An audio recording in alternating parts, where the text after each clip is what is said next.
Hello, Career Winner Circle family. I see we've got a few people in the room for our very first live broadcast. So thank you for being here and supporting. For those of you who don't know me, I'm Tammy Alvarez and the creator of the Career Winner Circle, where we empower business leaders to make a big impact and love their jobs again. And who doesn't want that?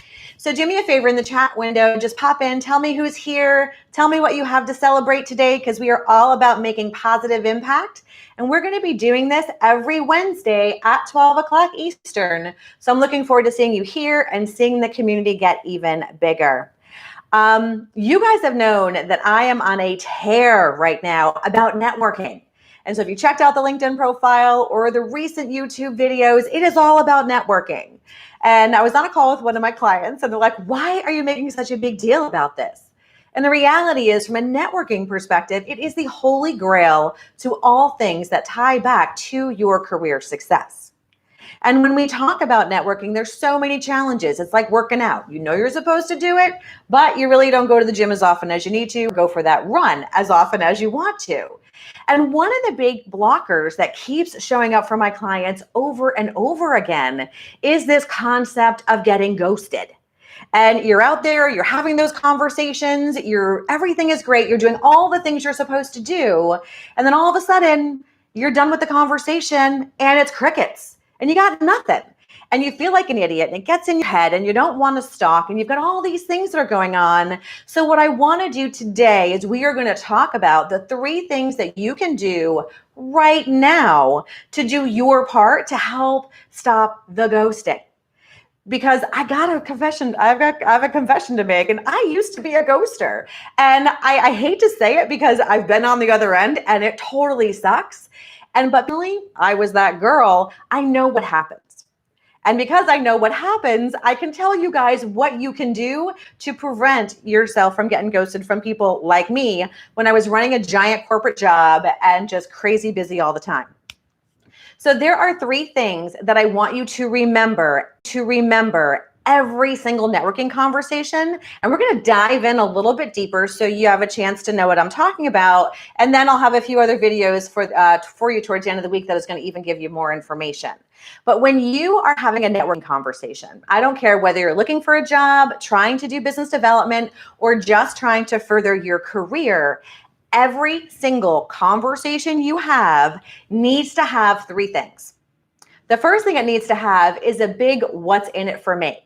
So when we're reaching out to network, it's usually because we have an ask, but we want to make sure that there's something in it for them too. So I'm going to talk to you about how to do that.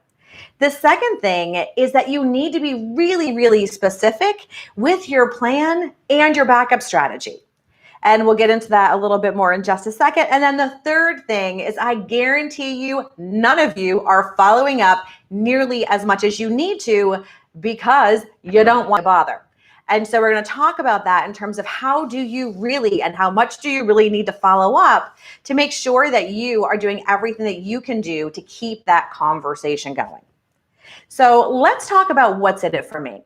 I think the biggest times that people get ghosted is when they're looking for a role.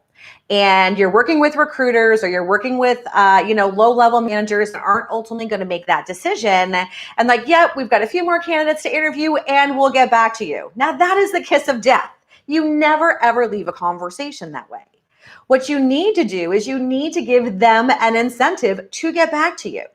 And one of the ways that you can do that is by just saying, I know this position's been open for a while. I can imagine that you are working 60 hours a week, and I bet you can't wait to get this job filled, and I can't wait to get started. Right? So you want to remind them when you're in a job hunt situation that is in their best interest as well. Because most of the time, what happens is they're so busy because they need to hire, and then they're too busy to actually hire that person, right? So they're in that weird position where they need the help and they don't have time to get it. So you want to reinforce that's in their best interest. Now, if you're doing business development and you're doing that from a networking perspective, again, what's in it for them? You want to sell your goods and services But, they're also, I'm talking to other vendors, we'll get back with you, and then you never hear back. So again, you want to reframe their biggest pain points, because if you're in business development, you know what they are. And then you want to talk about how fast that pain point can go, when they finally pick an answer to that solution. So you want to reiterate that what's in it for them. And then the third thing is when you're networking, right? And you're networking just to keep your network alive and make sure that you've got that one phone call away from anything that you need. So when you're doing that, you're having those conversations, find something that they're excited to do, is have a conversation to say, okay, what could get in the way of this plan? What could prevent us from having a follow-up conversation in 2 weeks from now, like we just discussed? And you want them to think about it, because most of the time, at least I know when I was in a situation where I ended up ghosting people, most of the time what I ended up doing was, I make a commitment, but then I would depend on somebody else to do their part before I could come back and do that.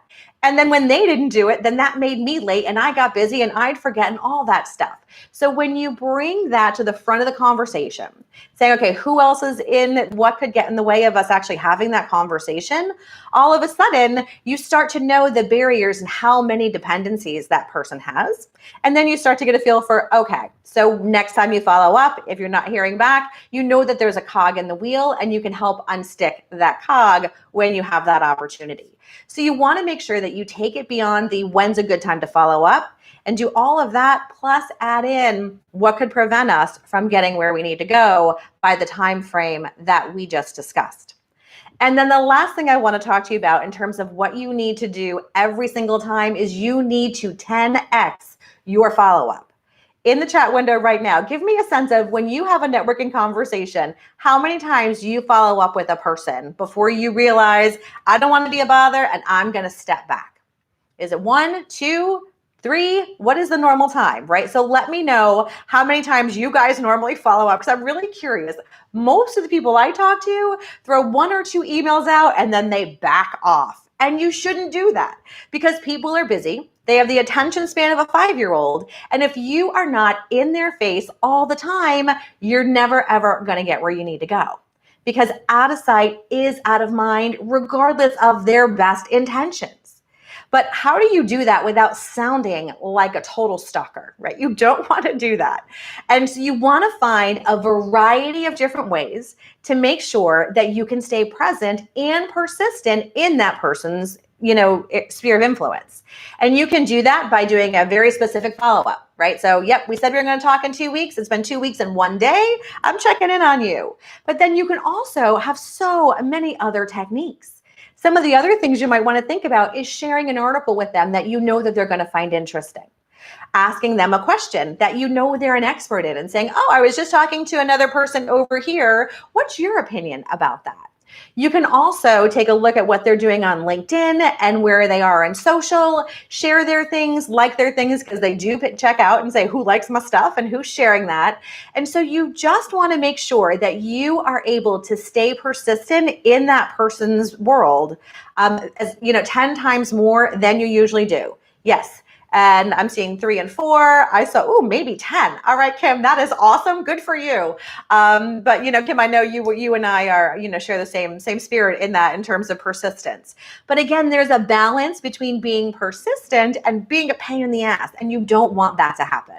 You don't want to be that creepy person that people are like, oh, I want to walk away from.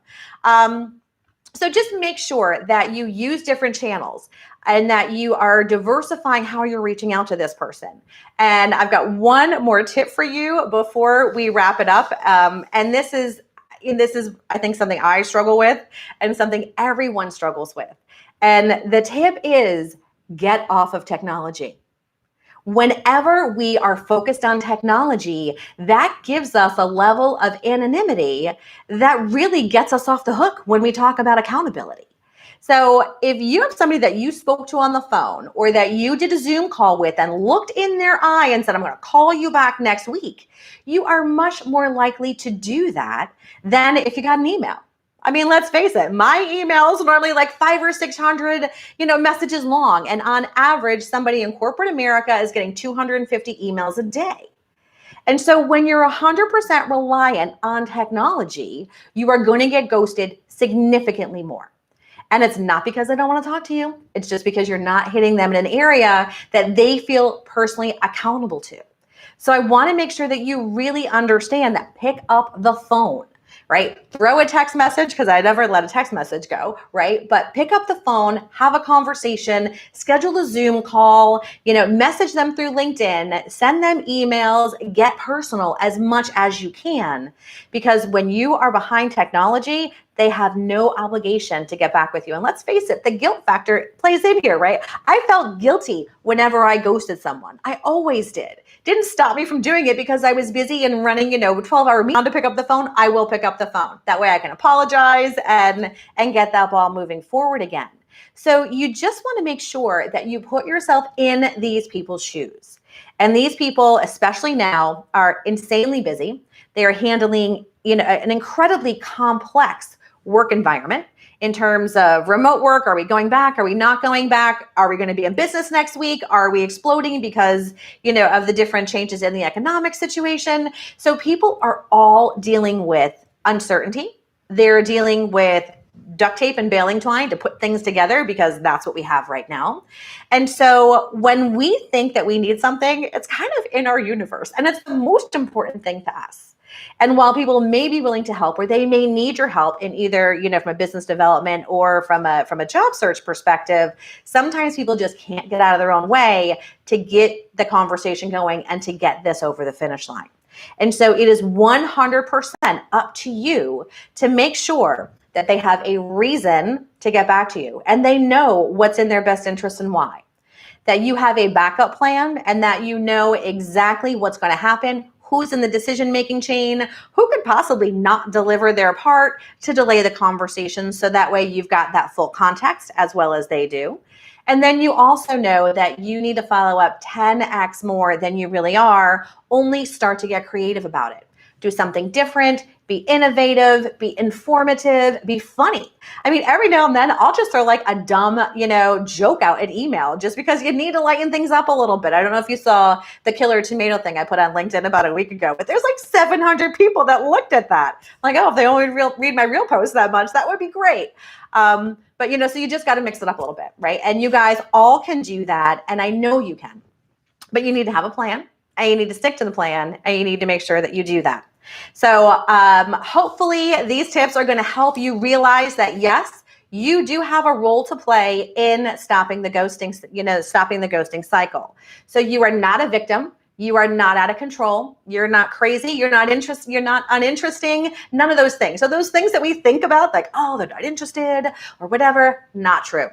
I would say 80% of the time that is absolutely not true. People just get crazy busy. They get distracted and they're running out of time.